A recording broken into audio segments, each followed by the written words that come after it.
Hey, it's time at Dish with D. That's me. Thank you for coming to this video, making yourself a priority. I am Denise. It is Friday, and I thought I'd come here and just give my version or my opinion of the little Weight Watchers Oprah collaboration last night that was on YouTube.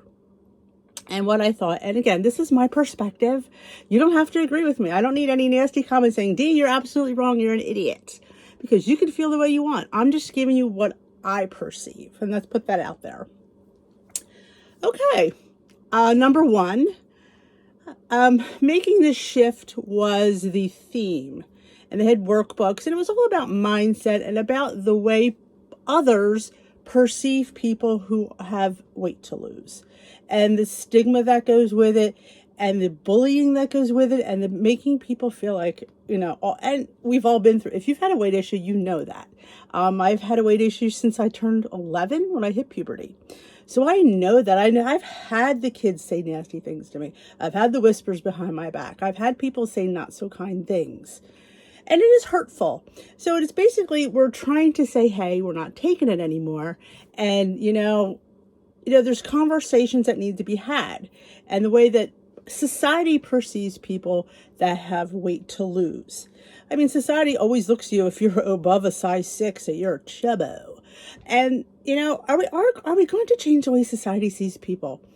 I wish we could sit there and say, we make this, we take a stand, and they're going to be like, you know what, this is the new 10 is the new 6. And, there's so much that goes into that. But I think what I thought of first was I felt like there was all these little innuendos that would, you would have really good conversations. She would interview different people and they would give their this and their that. But there always would have this little underlining tone of there's medications out there and there's ways of help. And I get that. And medications are there for people who truly need them. There are people out there that absolutely do need an injectable drug or a pill to take to help them lose weight. There is a place for it. I truly believe that. Do I think it's for everyone? No. Only because I guess through my experience, I just don't think the pill would have been right for me, but that doesn't mean it's not right for somebody else. Should it be so readily available for anybody? Honestly, I think maybe among the minority for that. I feel that decision should be between you and your physician. I don't think Weight Watchers or anybody else who doesn't know your history should be making that decision with you or for you. I think that is something you should go to your family doctor who you've seen for years, who knows your history, who knows blah, blah, blah. Now, of course, some of them will be like, hey, every doctor is different. I've had this conversation with several people. Every doctor has what they like, their experience. Some, may like keto diets. Some may like Weight Watchers. Some may like low carb. Some may like South Beach, Whole Foods. Depending on the doctors, depend on what he likes. Does that mean that's right or wrong? It's just what they like. It's their experience, what they choose to share with you. So you go to a different doctor who could like a totally different program or a different way of thinking. And there may be the doctor that doesn't like injectable medication. There'll be one be like, hey, you know what? Nah, I don't think you need to. I just think you need to zip up your pie hole. You know what I'm saying? Like, so you have to find the doctor that you click with. And like I said, there's certain doctors that like certain things. There'll be a doctor that might recommend weight loss surgery. There might be a doctor that doesn't recommend weight loss surgery. So same with nutritionists. There's nutritionists who like different types of foods. So are they right or wrong? They're not. That's just what they like. So it's kind of hard for the person to sit there and find the one that clicks best for them.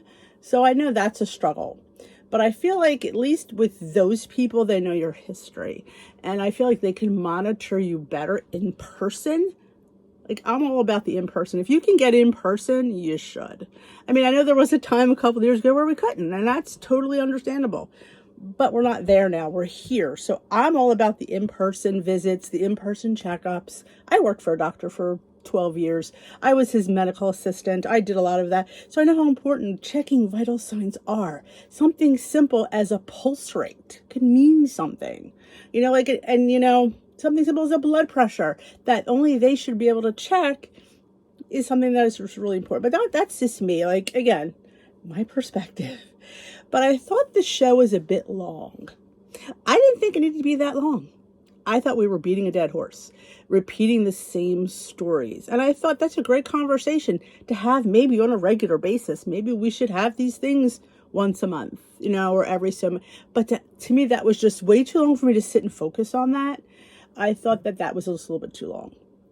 I like the idea of talking about that because nobody likes to talk about heaviness and being overweight and the struggles that we go through. And nobody understands that unless you've gone through the struggle. It's like, it's hard to go to a physician who's never had a weight problem. Their perspective is different than the physician that did have the weight problem, who has lost the weight. Again, it's just experience. Talking like me with my experience. Like, I thought Seema was, again, a little bit not my favorite person last night. Again, she was apologizing. I mean, you're never going to be able to help everybody. Nobody could help everyone because it's too wide of a variety of experiences to sit there and say, well, we didn't do enough for everyone. Well, you can't. And there's never going to be a place where you can do enough. I feel like apologizing is insulting the people that you did help because your plan did work at one time for some people. And it was all about, health is not described by a number on the scale and a dress size. And I've always said that because that is so true. I am at my healthiest. I am not at my ideal weight. And there's a point that she didn't mention, which I kind of went right on to my friends and said, hey, maybe she should up the Weight Watchers goal weights.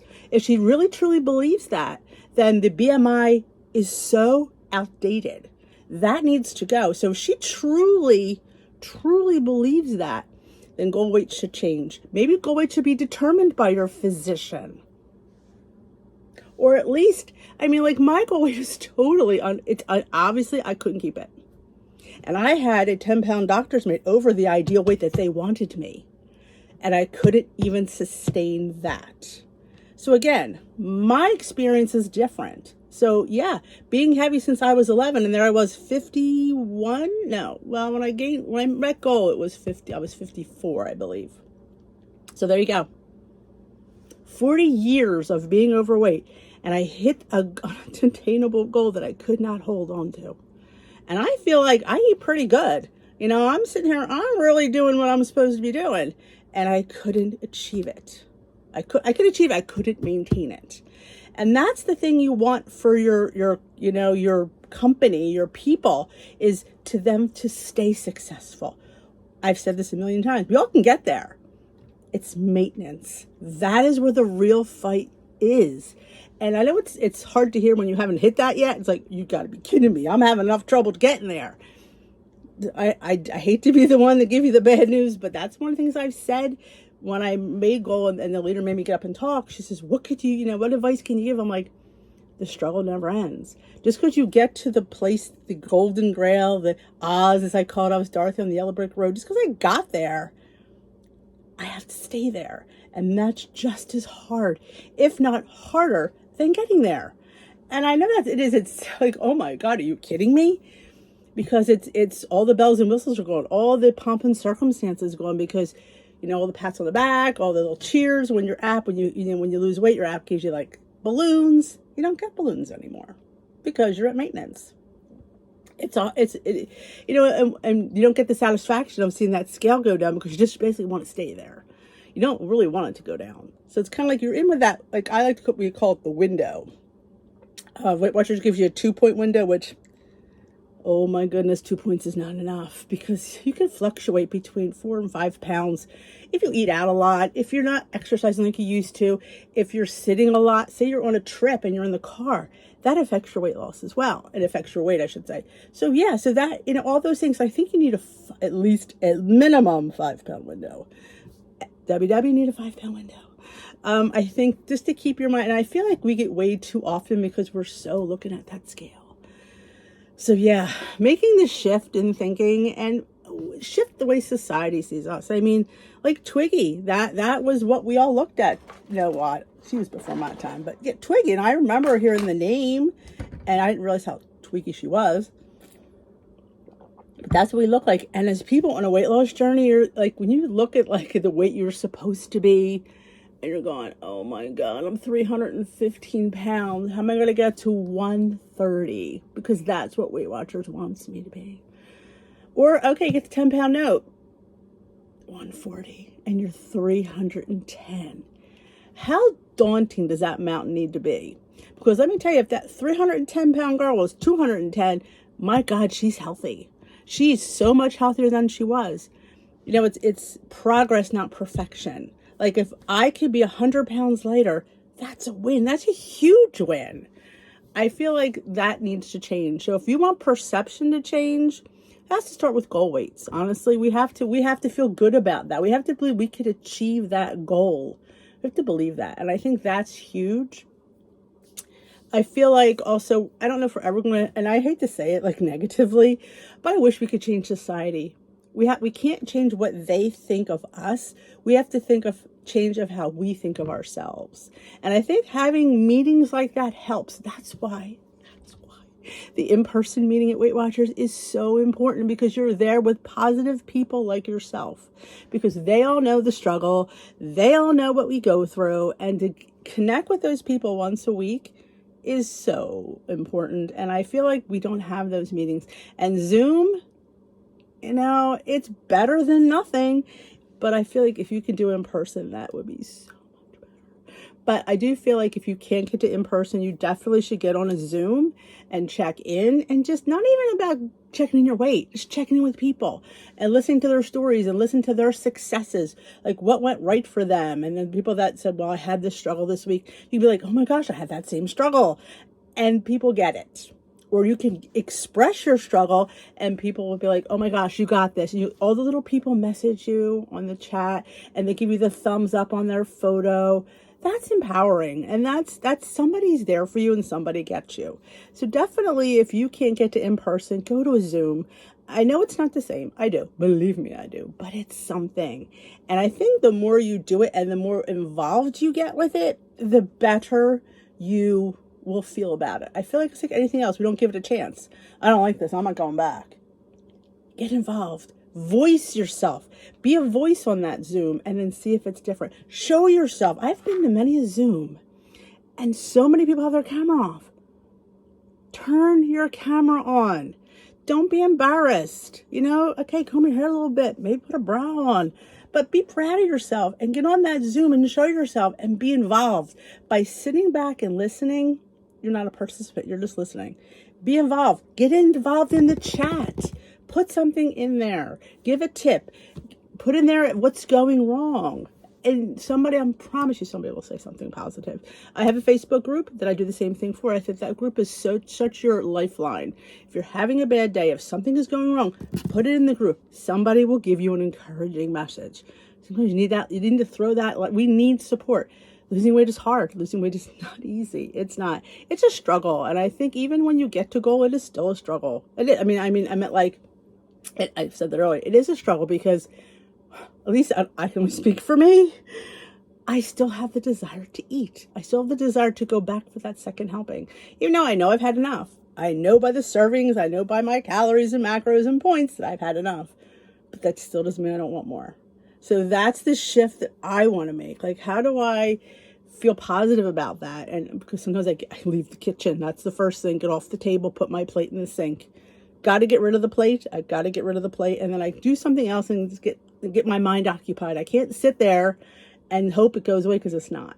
So I have to change the way okay, I want more, do something else. Clean up, put stuff away, just get the dishes started, get the table cleared, do something, get away from that mindset. And I do feel also with Weight Watchers about the point system. I feel like the point system is a negative thing. I feel like if something that you want is too high in points, we look at it as a negative food. Even though it could be something simple as a half a cup of coconut milk. You just happen to want that coconut milk. Well, it's 6 points for that coconut milk, but it's 90 calories and it's only half cup. So I feel like the point system for some things, and I get why, because it's high in fat, I get that. But sometimes it messes with our mindset. We look at that as we don't want to look at anything as bad or good. It's food. It's not bad. There's no bad food. It's just the bad amount. In my opinion, it's the bad amount. I could have anything if I keep to my portions. If I could keep to just the serving, it's a win. So I feel like sometimes the points I think need to change. I definitely think 0 point foods, and Oprah did mention that. If you didn't catch that, she does not like 0 point foods because you need accountability. If you need to lose weight, you need to be accountable for food. Unfortunately, that's just how life is. Calories in, calories out, points in, points out. You have to know what you're eating, and you can't know it if you don't know if you're not tracking zeros, if you don't know what they are. You can't just keep eating 12 eggs. It's just, there's nothing right about a 0 point food unless you know the portions. Like, yes, it gives it to you on the app, but if you're not tracking, you don't know what the portion is. Oh, like I had to argue with the lady on Instagram about a couple weeks ago when she was talking about 0 point foods are your friend and you don't have to track them. No, we don't want to encourage people not to track them because, again, eggs are 75 to 85 calories each. You have 4 of them, that could be a third of your day in caloric intake, depending on how much calories you have to have. See, but we don't think calories in Weight Watchers, we think points. But you don't know because you're not tracking, you don't even know what the nutritional value is because you don't have to track it. So I do encourage you to look at 0 point foods, to track them, to maybe keep a little guide of what you're eating so you know. If the scale does not give you what you want, you can't go back and look if you didn't track 0 point food, so you don't know what you've eaten. I just encourage you, if you're really struggling, to try that, to see those 0 point foods and seeing exactly what you're eating. But yeah, making the shift, changing your mindset. Again, you can change, I think if I touched on this, I started to, you can change the way people view you. You can't. You can't change people's perspective. You could be a stick and they're still going to find something negative to say because that's who they are. But you could change the way you think about yourself. And that's what making the shift is. It's not about, you're never going to change them. You can only change you because you're the one you can control. And you have to realize that people are mean to be mean because people will say something nasty because it makes them feel better about themselves. It has nothing to do with you. And that's it. When you learn that and you're like, wow. It's got nothing to do with me or my thighs. It has to do with the way they perceive themselves. And they're the one with the problem. If they have to be nasty and say something nasty to you about your weight or your life, it's not about you. It's about them.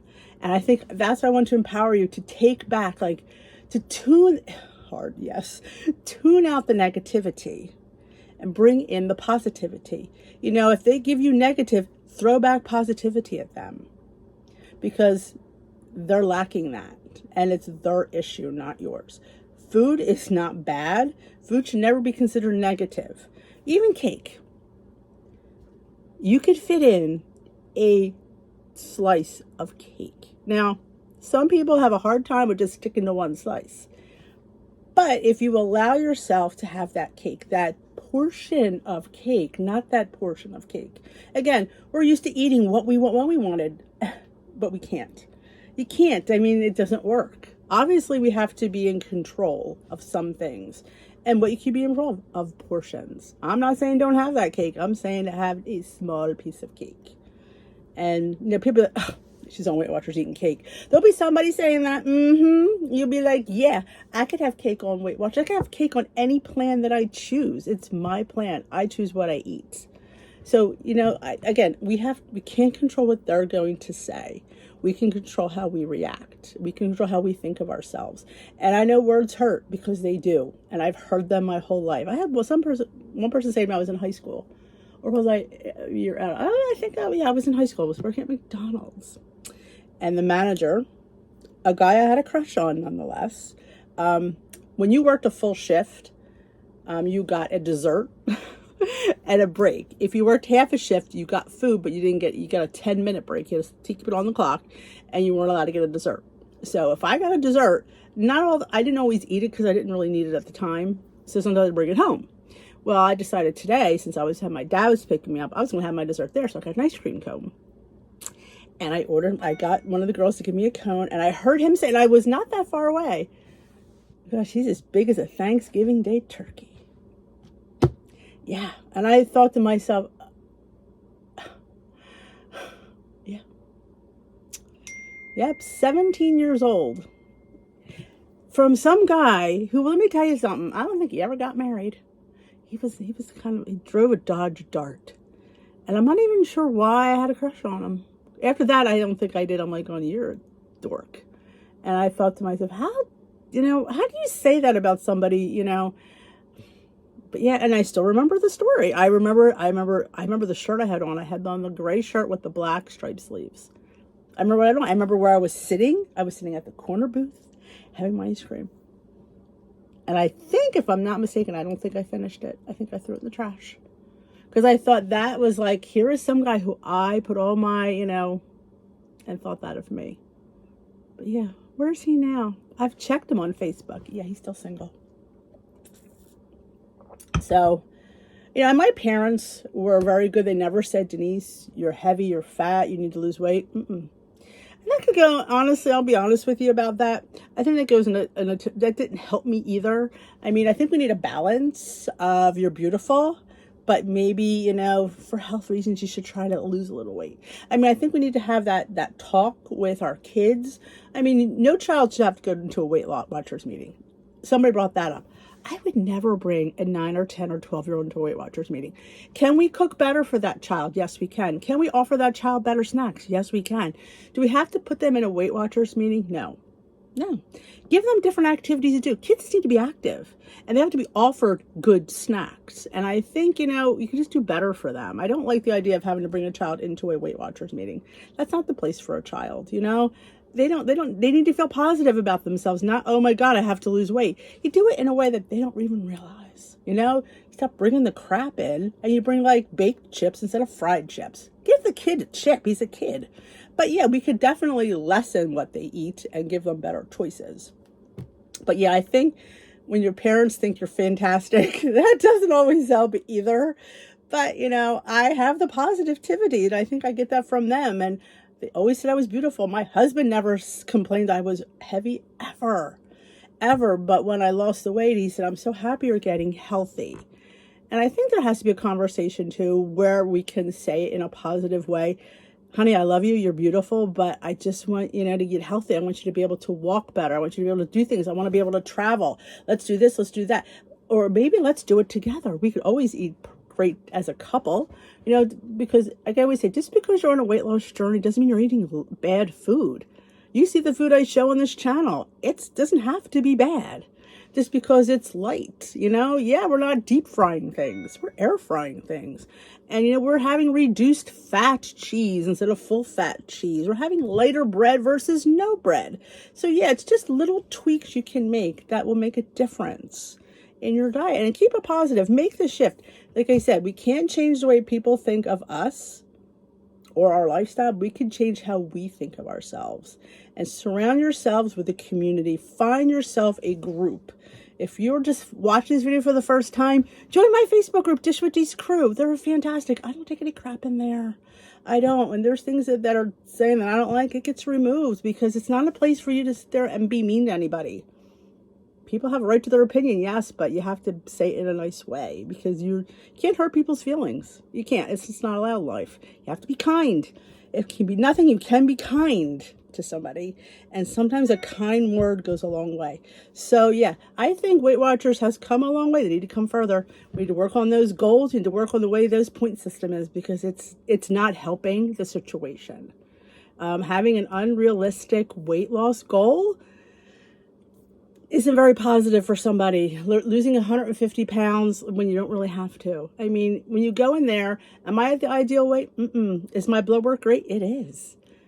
It's better. It has to be. When you're 100 pounds lighter, it's got to be better. It has. And, healthy is not a number on the scale. Healthy is not a dress size. And we have to tell that to our kids and show that to our kids. Show that to society that I am happy the way I am. I am thrilled the way I am, and then people want to radiate towards you.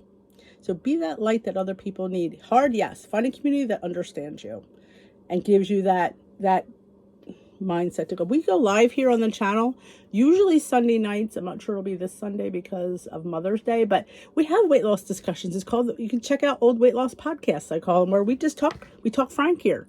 We talk about things that are going on in our lives. We talk about things that we hear, and we break them down and we make sense out of them. So if that is something you like, you can check out one of my lives. It's a lot of fun here. I try to be positive because I know this journey is hard. Losing 116 pounds wasn't easy. It was doable though, with persistence, with dedication, with not every week being great. Let's put that out there. Not every week was great. We had weeks where sometimes we ate too much, and it's okay as long as you don't have that consistently. I had weeks where, yeah, I gained. It is what it is. Does that mean I failed? Nope. It means I'm human, and sometimes things happen, and you just have to move on because that's life. You're not going to lose consistently in a lifestyle journey. You're just going to have that. This is how a journey should be, not like this. It should always be like this because that's how life is, and that's positivity, and that's realism. So if you like that and you're not hit subscribe, join us here at Dish with D. Hit that subscribe button. Hit that bell let you when I upload. I try to keep it real here, and sometimes people don't like that, but I am who I am. So I hope you enjoyed this video. Let me know in the comment section below. What did you think of the talk last night? We all can have different opinions. You know, like I said, I don't think I'm 100% right. It's just how I perceived it, how I related to that. And I didn't watch the whole thing. I will tell you that. I think I said in the beginning, I couldn't sit any longer. I sat there through an hour and a half. I couldn't do it. I just couldn't do it. I thought it was just, you know, too long of the same repetitive story. I mean, we are hearing everybody's story, and I get it. Everybody's got a story. Everybody who's had a weight issue has a story. There is. And some of them are bad. Most of them are bad, but there are some good ones. But, you know, I could probably tell a decent one, but there are some bad ones out there, and it shouldn't be that way. Nobody should have to feel that bad because they're overweight. But that's how society is. And society is not going to change. We could put there, and it's just not. You can't depend on that. See, there's the thing. You can't depend on those people to change how they see us. You have to see yourself as beautiful, because I see you as beautiful. I know. So I see. Remember, you are beautiful. You are worth it. You can do it. You can do anything you put your mind to. And guess what? When I told a few people that my goal weight was a size 12, they're like, I'm like, oh, heck yeah. My goal size was a 12. I got to a 10, couldn't hold it. I'm back to a 12. But you know what? I'm still healthier than I've ever been. And I'm thrilled. I am. I can shop at a regular store, and that's a huge win. So I'm ecstatic to say I'm a size 12. So if you are needing that kind of positivity, hit that subscribe button, and I will dish with you another day. Have a great rest of your day, my lovelies.